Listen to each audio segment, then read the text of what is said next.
लोखंडाची तिजोरी. लेखन आणि सादरीकरण मंजिरी कारेकर. मधुराने गाडी स्कूलच्या अंगणात पार्क केली. आज व्योमचा नो स्टडी डे होता. आज त्यांच्या शाळेमध्ये पुस्तकांचं आणि शैक्षणिक खेळांचं एक्झिबिशन होतं. त्यामुळे स्कूल बस येणार नव्हती. शाळासुद्धा हाफ डे होती. शाळेत असं काही असलं किंवा शाळा लवकर सुटायची असली की मग तिचा फार गोंधळ होई. ऑफिस सोडून तिला व्योमच्या शाळेत यावं लागत असे. तसं ती काम करणाऱ्या मधुकाकांना किंवा शांता मावशींना सुद्धा सांगू शकली असती, पण मम्मा तू माझ्या शाळेत कधीच येत नाहीस, बाकी मुलांचे मम्मी पप्पा सारखे सारखे येतात, हे व्योमचं पालुपद नेहमीचंच असायचं. म्हणून आज मुद्दाम तिने मोबाईलच्या शेड्यूल लिस्टमध्ये व्योमसाठी टाईम लॉक करून ठेवला होता. आज शाळा हाफ डे होती. त्याच्यानंतर त्याला घेऊन ती डिस्नीलँडमध्ये जाणार होती. तिथून मग जेवून वगैरे अगदी संध्याकाळी ते दोघं घरी परत येणार होते. अर्थात व्योमसाठी हे सगळं सरप्राईज होतं. फक्त दुपारी मम्मा आणायला येणार आहे एवढंच त्याला माहीत होतं. तिने आत डोकावून पाहिलं. मन लावून मुलं एक्झिबिशनमध्ये गुंतली होती. कुणी गोष्टीची पुस्तकं पाहत होती तर कुणी ब्रेन बूस्टर गेम खेळत होते. आतमध्ये काही पालक दिसत होते. म्हणून तिथे उभ्या असलेल्या एका टीचरनाच तिने विचारलं, मॅडम मी आज जाऊ शकते का? हो हो, मुलापालकांसाठीच तर एक्झिबिशन आहे, तुम्ही नक्कीच जाऊ शकता. मग मधुरा आत गेली. एक्झिबिशन पाहण्यात तसा तिला इंटरेस्ट नव्हता. ती खरं तर शोधत होती व्योमला. म्हणूनच एक एक रो सांभाळून ती चालत होती. मग कुठल्या तरी एका कॉर्नरमध्ये तिला व्योम दिसला. त्याच्या नेहमीच्या स्टाईलप्रमाणे एक हात खिशात घालून तो मित्राला काहीतरी समजावत होता. बहुतेक गेम कसा खेळायचा याची माहिती देत असावा. त्याच्या त्या देखण्या रूपाकडे ती क्षणभर पाहतच राहिली. या मुलाला जन्म फक्त मी दिलाय, बाकी चेहरापट्टी, वागण्या बोलण्यातील लकब वडिलांकडून घेतली आहे त्याने. कुमारचा चेहरा तिच्या अचानक डोळ्यासमोर आला आणि अचानकच स्वतःचा राग येऊ लागला. व्योमचा स्वभाव कुमारसारखा होऊ नये म्हणून ती जीवाचा आटापिटा करत होती. अर्थात व्योम अजून लहान होता. त्याच्या स्वभावाची जडणघडण होणं अजून बाकी होतं. त्यामुळे तो कुमारसारखा होईल याची शक्यता फार कमी होती. मुळात मुलं अनुकरणाने शिकतात. पण अनुकरण करायला कुमार त्यांच्याबरोबर कुठे राहत होता? व्योम 2 वर्षांचा असतानाच कुमार आणि मधुरा वेगळे झाले होते. कुमारबरोबर राहणं तिला असह्य झालं होतं. मधुराचे बाबा निरंजन सराफ बिझनेसमॅन होते. कुमार त्यांच्या कंपनीत कामाला होता. अगदी कमी वेळातच त्याने बाबांचा विश्वास संपादन केला होता. तो दिसायला देखणा उमदा होता. आपल्या एकुलत्या एका मुलीसाठी कुमार त्यांच्या मनात भरला. पैशाची तर त्यांना काही कमी नव्हती. आपल्या मागे आपला बिझनेस आणि मुलगी दोन्ही सांभाळणारा एक आदर्श जावई ते कुमारमध्ये पाहत होते. कुमारचे आई वडील भाऊ गावी राहत होते. कुमार शिकलेला होता म्हणून शहरात नोकरीसाठी आला होता. ऑफिसच्या जवळ एके ठिकाणी पेइंग गेस्ट म्हणून तो राहत होता. म्हणूनच कुमारला आपलंसं करावं आणि आपल्या बिझनेसला आणि मुलीला त्याच्या सुपूर्त करून आपण निवृत्त व्हावं असं निरंजन सराफांना वाटलं होतं. माणसांच्या बाबतीत अचूक ठोकताळे बांधणारे सराफ साहेब यावेळेस मात्र चुकले. कुमार फारच आतल्या गाठीचा निघाला. साधा सरळ वाटणारा कुमार लग्नानंतर मात्र पूर्ण बदलला. कंपनीच्या अकाउंटमधून स्वतःच्या खर्चासाठी लाखो रुपयांचा खर्च होऊ लागला. त्याच्यासाठी आणि मधुरासाठी मधुराच्या वडिलांनी आलिशान फ्लॅट दिलाच होता. पण निरंजनने पुन्हा फ्लॅटचं रिनोव्हेशन करून घेतलं. महागडी गाडी घेतली. रोज हॉटेलिंग, शॉपिंग, एवढंच काय जुगार खेळण्यासाठी कॅसिओमध्ये सुद्धा जाऊ लागला तो. पैशासाठी नाही तर श्रीमंत लोकांचा छंद म्हणून. हॉर्स रेसिंगमध्ये लाखो रुपये उडवू लागला. आता मधुराबरोबर सुद्धा त्याचं वागणं फार कुचकेपणाचं झालं. लग्नाच्या आधीच मधुराची आई देवाघरी गेली होती. बाबा हे तिचं सर्वस्व होते. म्हणून बाबा जे करतील ते आपल्यासाठी योग्यच असं समजून तिने कुमारला होकार दिला होता. श्रीमंत आणि एकुलती एक असली तरी आईबाबांनी तिच्यावर चांगले संस्कार केले होते. अगदी फार साधी आणि गावंढळ नसली तरी श्रीमंत लोकांच्या स्टँडर्डप्रमाणे फार मॉडर्न नव्हती ती. अंग प्रदर्शन करणारे कपडे किंवा पार्टीमध्ये जाऊन रम किंवा वाईन घेणं हे सगळं तिला आवडत नव्हतं. पण कुमारची चॉईस तशी झाली होती. एवढा पैसा अचानक हातात आला स्टेटस अचानक वाढलं. आयुष्य 360 डिग्रीमध्ये बदललं. म्हणून विचार आचार संपूर्ण बदलले गेले.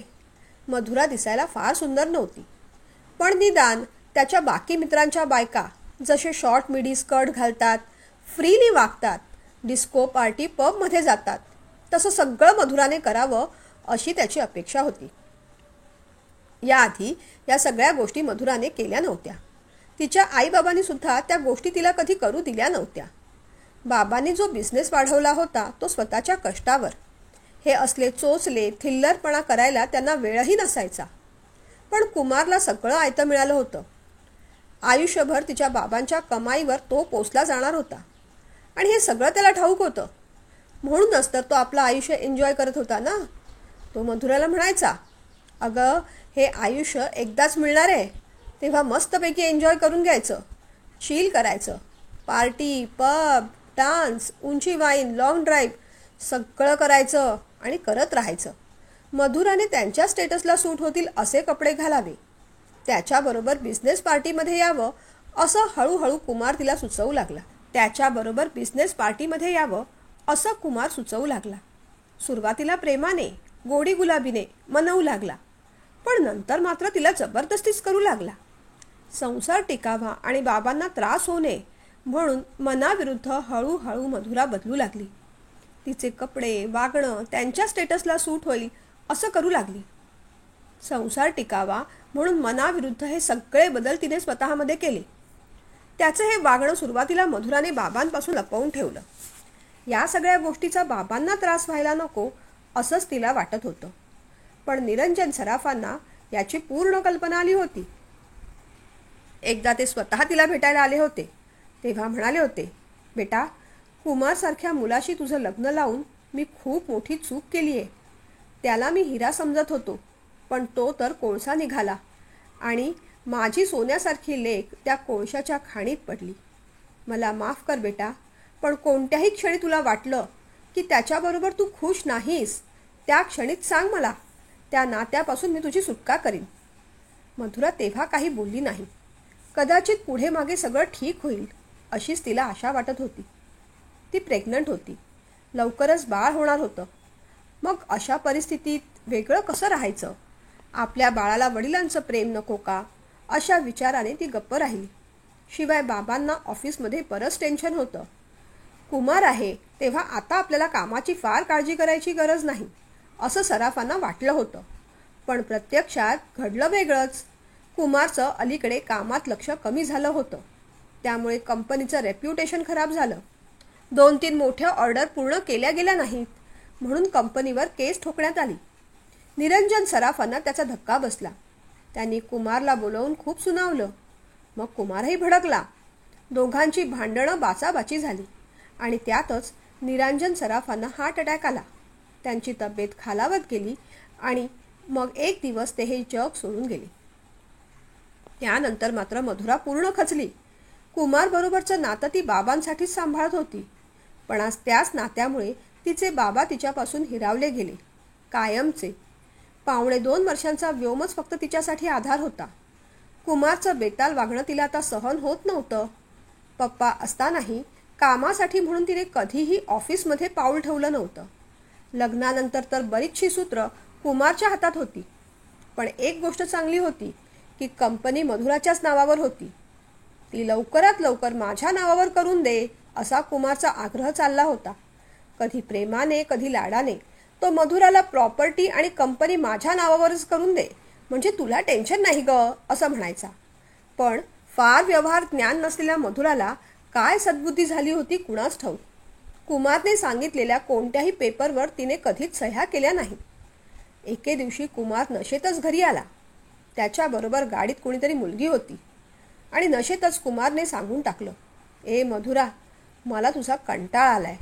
मला तू नको, फक्त तुझा पैसा हवा आहे. त्याचं ते बोलणं ऐकून मधुरा गडबडली.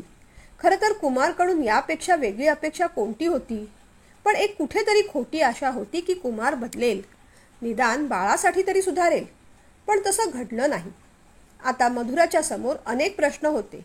मुख्य म्हणजे स्वतःच्या सेल्फ आयडेंटिटीचा प्रश्न.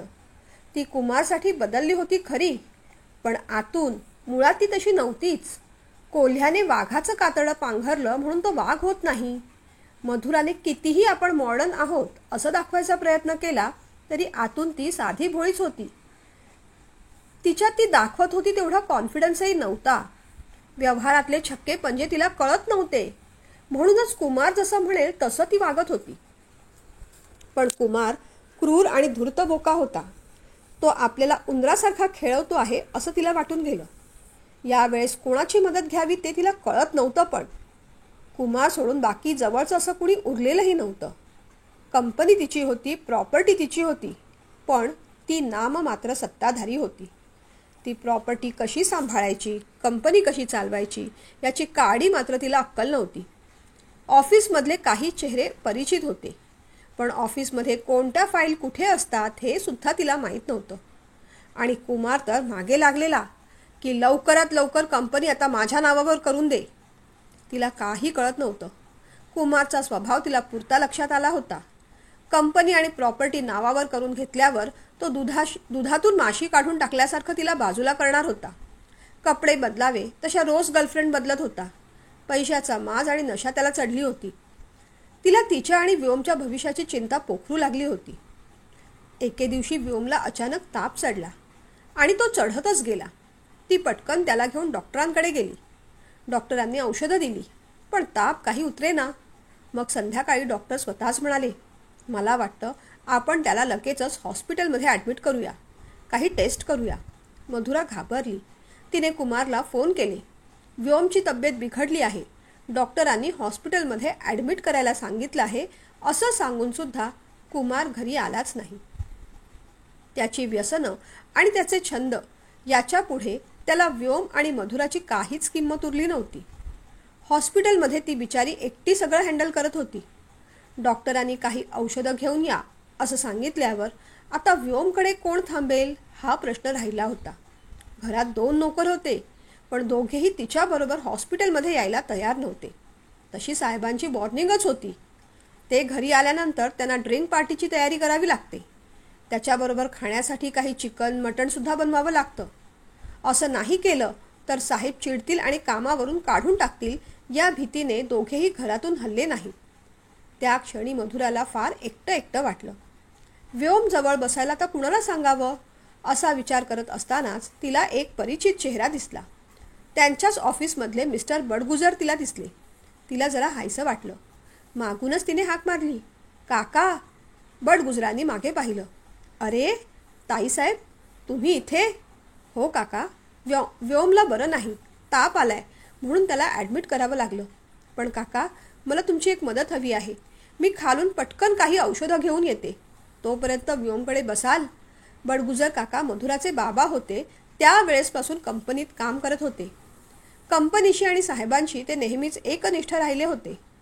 कुमार साहेब आल्यापासून कंपनीची दुर्दशा झाली होती आणि त्या सगळ्याचा अनुभव बडगुजर काका स्वतः घेतच होते. नुसती कंपनीच नाही तर घराचीही आबाळ झाली होती आणि हे लक्षात यायला त्यांना वेळ लागला नाही. ताईसाहेब, तुम्ही काही काळजी करू नका, तुम्ही बाळाजवळ बसा, औषधं मी आणतो, ते म्हणाले. पण काका, तुम्ही इथे कसे? कुणी ॲडमिट आहे का? तिने काळजीने विचारलं. नाही, इथे ॲडमिनिस्ट्रेशन डिपार्टमेंटमध्ये माझा पुतण्या कामाला असतो, त्याला भेटायला आलो होतो. तुम्ही ती औषधांची लिस्ट माझ्याकडे द्या, तुम्ही बाळाजवळ बसा. काकांचं बोलणं ऐकून मधुराला थोडा धीर आला. काकांच्या पुतण्याच्या मदतीमुळे लवकर उपचार होऊ शकले आणि व्योम लवकर बरा झाला. मधुरा घरी येऊ शकली. काकांचे तिने मनापासून आभार मानले. ताईसाहेब, कधी काही गरज लागली तर फोन करायचा. मोठ्या साहेबांनी आमच्यासाठी खूप केलंय. त्याची परतफेड करायला मिळाली तर माझं भाग्यच समजेन मी. हो काका. बडगुजर काका जायला वळले. त्यांच्या मनात काय आलं कुणास ठाऊक, ते पुन्हा मागे वळले. मधुराच्या डोक्यावर हात ठेवत म्हणाले, ताईसाहेब, जीव गुदमरत असेल तर बाहेर पडा. आणि एवढं बोलून ते निघून गेले. त्या गोष्टीचा मधुरा रात्रभर विचार करत राहिली आणि मग शेवटी तिने निर्णय पक्का केला. काहीही झालं तरी आता या नात्यातून बाहेर पडायचं.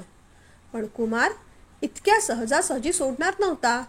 त्याने पहिल्यांदा प्रेमाने समजावून पाहिलं, रागावून पाहिलं, धमकावून पाहिलं, पण मधुराचा निर्णय पक्का झाला होता. शेवटी मग भली मोठी रक्कम वसूल करून डिवोर्स पेपरवर सह्या करायचं त्याने मान्य केलं आणि मधुरा या नात्यातून सुटली. कुमार तर गेला, पण त्याच्या विकृतीचे ठसे तिच्या व्यक्तित्वावर कायमचे राहिले. जी रम वाईन तो पार्टीमध्ये जबरदस्ती करून तिला घ्यायला लावायचा, तीच व्यसनाच्या रूपात तिच्या रक्तात भिनली. कामाचं खूप प्रेशर आलं, दडपण आलं, भविष्याची चिंता वाटू लागली की मग हळूहळू सिगारेटचे झुरकेही व्हायचे. कधी कधी स्वतःची तिला लाज वाटायची. आरशात उभं राहून स्वतःचा चेहरा पाहताना तिला भीती वाटायची. पण त्याच लाजेपासून आणि भीतीपासून पळण्यासाठी ती पुन्हा व्यसनांचाच सहारा घ्यायची. तिला व्यसन सोडायचं होतं, पण व्यसनच आता तिला सोडत नव्हतं. आपल्याबद्दल व्योमला कळलं तर आई म्हणून त्याच्या मनात आपली काय किंमत राहील, असा सुद्धा विचार येऊन जायचा. आपण रिहॅबिलिटेशन सेंटरमध्ये जाऊन ट्रीटमेंट घ्यावी, पण मग व्योमला कुठे ठेवायचं? जगाला काय सांगायचं आणि व्योमला काय सांगायचं? व्यसनांची दुनिया ही सार्वजनिक नसते, ती गुप्त असते आणि ती सार्वजनिक करून चालेल तरी कसं? हीच व्यसनं हळूहळू रक्तात आणि मेंदूत भिनत चालली होती. ओळखीचे चेहरे खूप होते, पण त्या क्षणी प्रेमाचा आणि विश्वासाचा हात हातात नव्हता. ती विचारातून जागी झाली तेव्हा पाहिलं व्योम तिचा हात हलवून विचारत होता, मम्मा तू कधी आलीस? ती दचकली. अरे हे काय, आत्ताच आले मी. बरं एक्झिबिशन पाहून झालं का? कोणकोणती पुस्तकं आणि कोणकोणते गेम्स घ्यायचे आहेत तुला? घेऊया का आपण? व्योमने काही पुस्तकं आणि गेम्स घेतली. अरे वा, छान आहेत, चल आपण याचे पैसे देऊया. पण व्योम तिथेच थांबला. काय रे व्योम, काय झालं? आणखीन काही हवंय का? तिने विचारलं. मम्मा तुझा कान इकडे दे ना, असं म्हणत तो मम्माच्या कानाजवळ जाऊन एक गोष्ट बोलला. मम्मा माझा फ्रेंड आहे ना राज, त्याला पण गेम्स आणि बुक्स घ्यायचे आहेत, पण ना त्याच्याकडे पैसे नाहीत. तू देशील त्याचे पैसे? हो देईन की, बोलव तुझ्या दोस्ताला इथे. मग व्योम राजचा हात धरून तिथे आला. मम्मा हा राज माझा बेस्ट फ्रेंड, खूप चांगला आहे, माझ्याशी कधी भांडत नाही. मधुरा ते सगळं कौतुकाने ऐकत होती. बरं राज, तुला काय काय घ्यायचं आहे? तुला जे जे आवडेल ते घे, मी देते हा पैसे. नको नको, मला काही नको. माझे बाबा म्हणतात असं कुणाकडून काहीही घेऊ नये. त्या छोट्या मुलाचं बोलणं ऐकून मधुराला त्याचं कौतुक वाटलं. अरे राज, आत्ता घे, मग नंतर दे मला पैसे तुझ्या बाबांकडून घेऊन. मग तर चालेल. मग थोडा वेळ तो विचारात पडला. मग म्हणाला, तरीही नकोच, तेवढे पैसे बाबांकडे नसले म्हणजे. आता यावर काय बोलावं मधुराला कळलं नाही. मग ती म्हणाली, बरं मला सांग, तुझे बाबा कधी येणार आहेत न्यायला? तो म्हणाला, ऑफिस सुटल्यावर. अरे बापरे, मग एवढा वेळ तू कुठे थांबणार? इथे गेटच्या बाहेर. ते ऐकून मधुराला कसं तरी झालं. अरे पण मग आईला फोन करून सांगायचं ना. त्यावर तो काही बोलला नाही.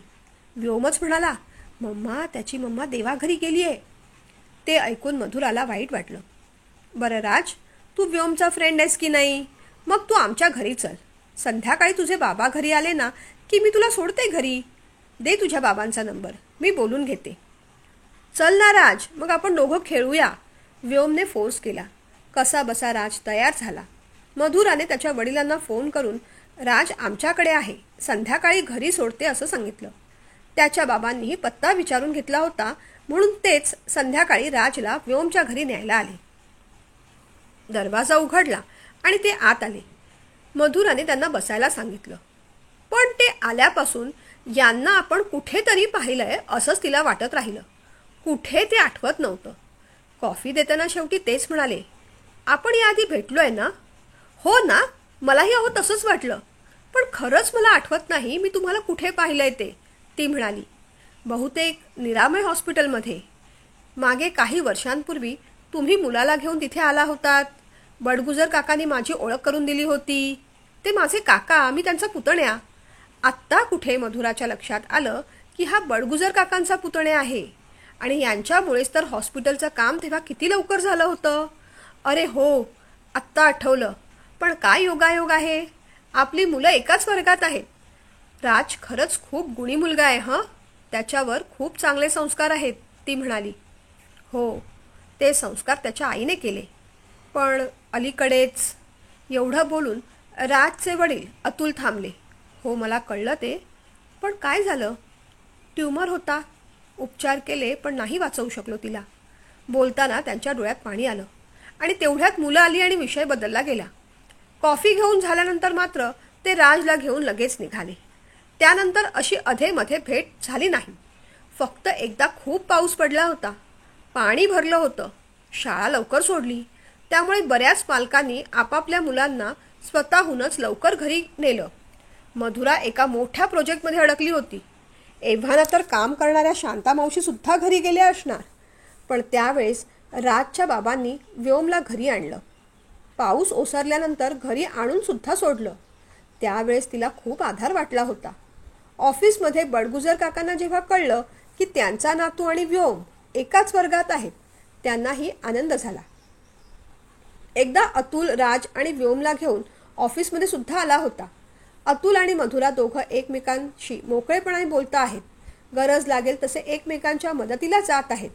ही गोष्ट पाहून बडगुजर काका सुद्धा मनातून सुखावलेच. दोघांनाही सोबतीची गरज आहे. साधारण दोघेही एकाच वयाचे आहेत.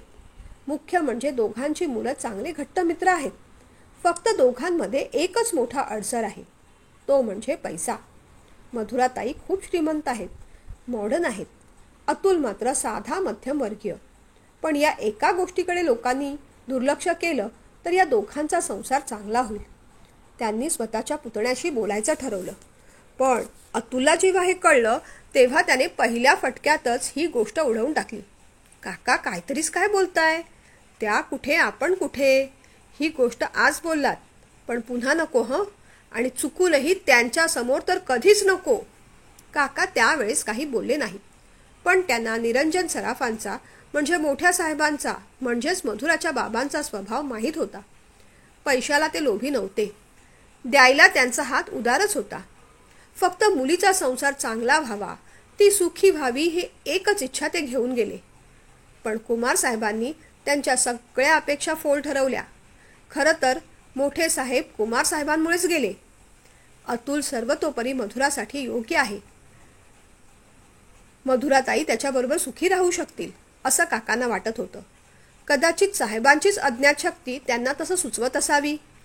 एक दिवस ऑफिस सुटल्यानंतर ते मधुराताईंच्या केबिनमध्ये गेले. समोर कॉफीचे 5-6 कप पडले होते. हे काय ताईसाहेब, एवढ्या कॉफी बऱ्या नाहीत, प्रेमाने ते म्हणाले. काय करायचं मग काका, आज घरी जायला सुद्धा वेळ होणार आहे. आज व्योमकडे सुद्धा शांताताईंना थांबायला सांगितलंय, ती म्हणाली. मधुराचा चेहरा सुकलेला होता. एवढ्या लहान वयातच अकाली प्रौढ झाली होती ती. ताईसाहेब, एकट्याने जबाबदारी पेलायचं म्हणजे सोपं काम नाही हो. मग ते ऑफिस असो किंवा घर, काका म्हणाले. मग दुसरं काय करणार काका? ताईसाहेब, दुसरं लग्न करा. गैरसमज करून घेऊ नका. मी तुमच्या बाबांच्या वयाचा आहे. काका म्हणता तुम्ही मला. माझ्या जागी साहेब असते तर त्यांनी सुद्धा हेच सांगितलं असतं. अहो व्योम बाळ घरी एकटा असतो, नोकरांच्या जीवावर. तुमच्यासमोर अजून अख्खं आयुष्य पडलंय. स्वतःचा नाही पण त्या लेकराचा तरी विचार करा.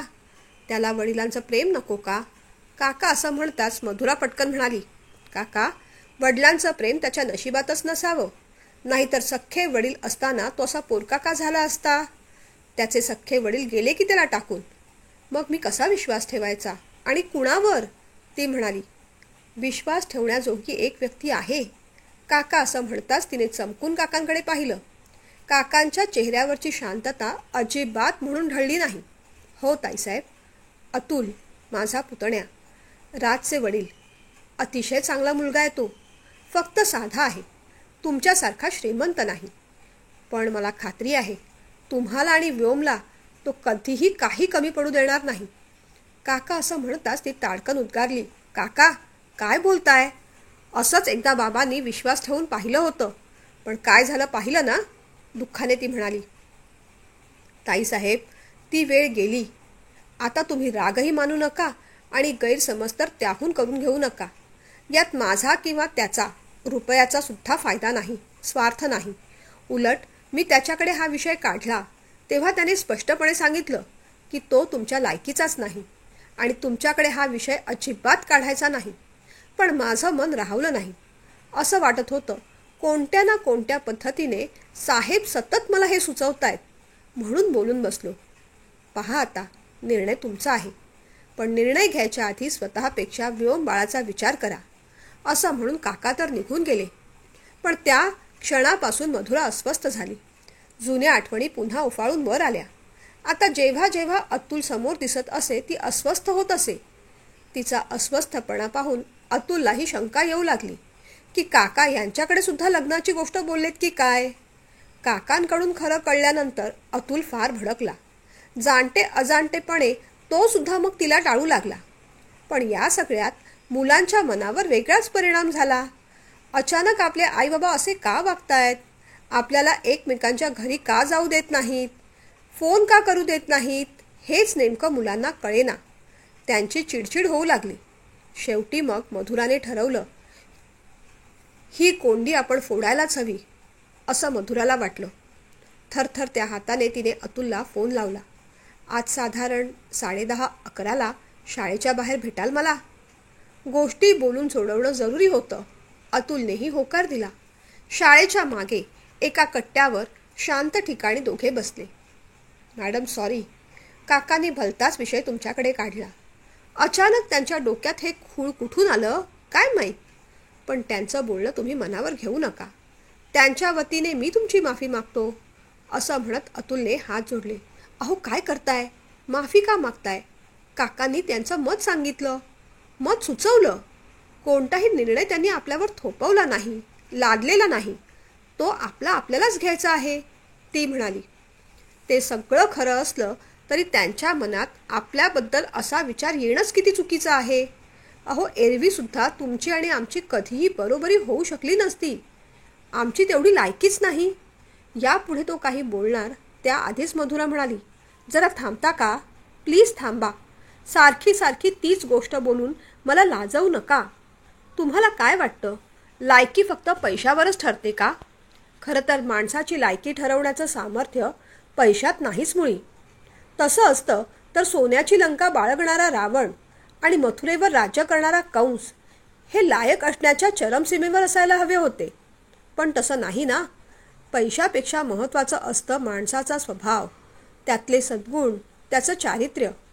तुम्ही जे वाक्य मगासपासून बोलताय, खरं तर ते वाक्य मला बोलायला हवं. माझीच खरी लायकी नाही कोणत्याही सद्गुणी सज्जन माणसाशी लग्न करायची.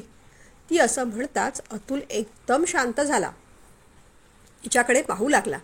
अतुल, आज तुम्ही मला जसं पाहता तशी नाही मी. हे मॉडर्न कपडे, हे सोफिस्टिकेट राहणं, हे एटिकेट्स, स्टेटस, सगळा दिखावा आहे. खोटा मास्क लावून फिरते मी. खरं तर मी फार साधी आणि सरळ मुलगी होते. पण संगत चुकली, सोबत चुकली, निर्णय चुकले आणि मग आयुष्याचं गणित पूर्णपणे बिघडलं. मला साधं सरळ सोपं आयुष्य हवं होतं, पण एका चुकीच्या माणसामुळे माझं आयुष्य नासलं. नदीत चिखलाचं पाणी गेलं काय किंवा चिखलात नदीचं पाणी गेलं काय, खराब होते ती नदीच.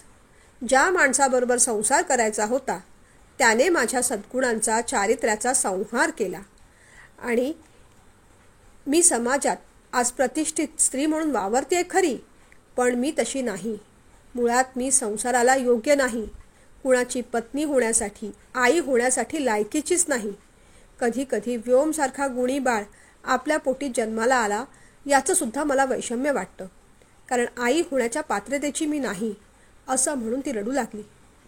नेमकं काय घडलंय, तुम्ही असं का रडताय आणि असं का बोलताय, घाबरत घाबरत अतुलने विचारलं. मी आत्ताच म्हटलं ना, या सुसभ्य चेहऱ्यामागे एक दानवी प्रवृत्ती दडलेली आहे. मी व्यसनी आहे. सिगारेट, दारू या दोन्हीचं व्यसन मला लागलेलं आहे. शक्यतो कुणासमोर करत नाही मी, पण इच्छा झाली तर कंट्रोलसुद्धा करणं कठीण होऊन जातं. बाहेर पडायचा आटोकाट प्रयत्न करते, पण जमतच नाही. बुडणाऱ्या माणसाला स्वतःलाच कसं वाचवता येईल हो. मग कधी कधी जीवच द्यावासा वाटतो. फक्त मग व्योमचा चेहरा समोर येतो. असं बोलून तिला पुन्हा एकदा हुंदका फुटला.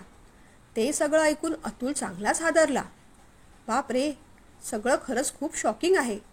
काय बोलावं कळत नाहीये. पण एक सांगू का, एक मित्र म्हणून मी तुम्हाला साथ द्यायला तयार आहे. मैत्रीला लग्नाचं बंधन कशाला हवं. मी काय म्हणतो, आपण आता कोणताही विचार करायला नको. सगळ्यात आधी तुम्ही तुमची ट्रीटमेंट सुरू करा. व्यसनांपेक्षा सुद्धा तुमच्या मनात जी भीती आहे, जी गिल्ट आहे, ती लवकरात लवकर जायला हवी असं मला वाटतं. मी सर्वतोपरी तुमची मदत करायला तयार आहे. आमच्या हॉस्पिटलमध्ये काही डॉक्टर आहेत जे आपली मदत करू शकतात. आपण लगेचच पुढच्या प्रक्रियेला लागूया. सगळं ठरवून तो मोकळा झाला. अतुल, नाही, तुम्ही म्हणता तेवढं सोपं नाही ते. मी व्यसन सोडतेय हे जाहीर करायच्या आधी मी ते करते हे मला जगासमोर आणावं लागेल. जगाची मला पर्वा नाही, भीती नाही.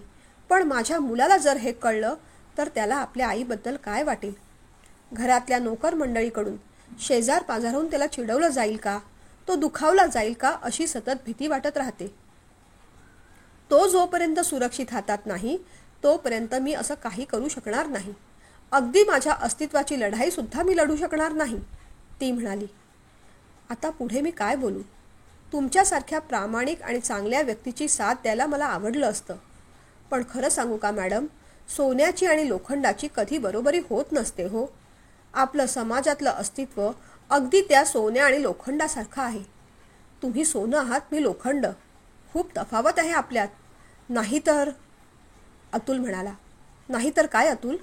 जर ही तफावत नसती तर माझी साथ दिली असती तुम्ही? तिने विचारलं. हो की नाही सांगा. सोन्याला कुठे ठेवलं जातं हो? सोन्याला सोन्याच्या तिजोरीत नाही ठेवलं जात. त्याला ठेवलं जातं लोखंडाच्या तिजोरीत, कारण तिथेच ते सुरक्षित असतं. तुमच्या फौलादी कणखर साठीची मला खरंच खूप गरज आहे. माझं सत्य मी तुम्हाला सांगितलंय. त्या सकट तुम्ही माझा स्वीकार करणार असाल तरच मला हे नातं मान्य आहे. पण या अशा स्त्रीबरोबर आपण कसं लग्न करायचं असा विचार जर एकदाही तुमच्या मनात आला तर कदापि एकही पाऊल पुढे टाकू नका, कारण त्यात पुढे जाऊन पश्चाताप होण्याची शक्यता जास्त आहे. ती स्पष्टपणे म्हणाली. तिला शांत करत तो म्हणाला. असं का म्हणता? उलट तुमचा माझ्यावर विश्वास आहे यातच सगळं आलं ना. माणूस मुळात निर्मळच असतो अहो. खोटेपणा, वाईट विचार, वाईट कृती, व्यसनं, या सगळ्या वाईट गोष्टींची पुटं त्याच्यावर चढली जातात. पण म्हणून त्याचा निर्मळपणा नष्ट होत नाही, झाकोळला जातो एवढंच. अहो, सोन्याचे दागिने काळे पडले तर कुणी फेकून देतं का? नाही ना. त्याला फक्त स्वच्छ करावं लागतं, पॉलिश करावं लागतं. आणि तुम्ही तर 100 नंबरी सोनं आहात. तुमचा खरेपणा मला आवडला. आपण आपल्या नात्याचा विचार करूया, पण त्याआधी तुम्ही या त्रासातून, व्यसनातून मुक्त झालेलं पाहायचंय मला. त्यासाठी आधी प्रयत्न करूया, बरोबर ना? तिने अलगदपणे त्याचा हात हातात घेतला. तिला खात्री पटली होती की हे 100 नंबरी सोनं आता लोखंडाच्या तिजोरीत अगदी सुरक्षित राहणार होतं.